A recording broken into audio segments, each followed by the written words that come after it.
Bakit ka ba sumugod dito? Ang hilig-hilig mong makipag-away. Masyado kang paranoid. Yan naman, ginagawa sa inyo masama si Emma. Anong wala? Nagkita sila ni Rom at ng anak ko doon sa puntod ni Austin. May picture pa nga sila eh. Nandun sa cellphone ng maid namin. Ano, sinabi ba sa'yo? O tinago sa'yo? Nabanggit niya. The fact na nabanggit niya yun, ibig sabihin wala lang sa kanya yun. Angelo, pwede ba? Sinabihan lang kita, di ba? Hawakan mo sa leeg si Emma. Hindi yung pakalat-kalat siyang malapit sa pamilya ko.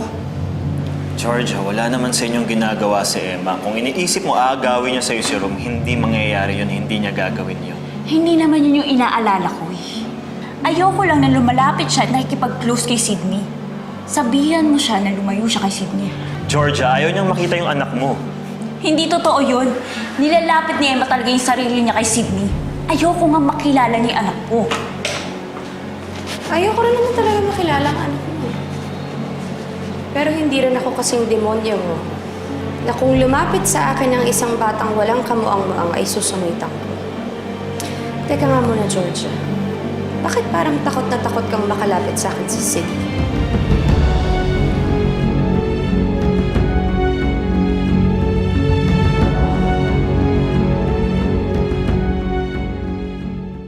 Iwasan mo yung anak ko.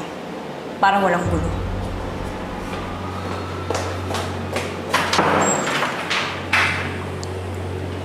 What's this? Bakit kailangan mong kausapin dito ng palihim si Georgia? At bakit ganyan kayo mag-usap parang iba? Wala, nag-uusap lang kami. Teka, nagdududa ka ba sa akin? Hindi, pero bakit kailangan pa siyang dalhin dito? Emma, nag-skandalo siya kanina. Kinausap ko siya ng masinsinan para tigilan ka na niya. Okay, yun lang yun. Okay. Emma, titigilan ka na nun, okay?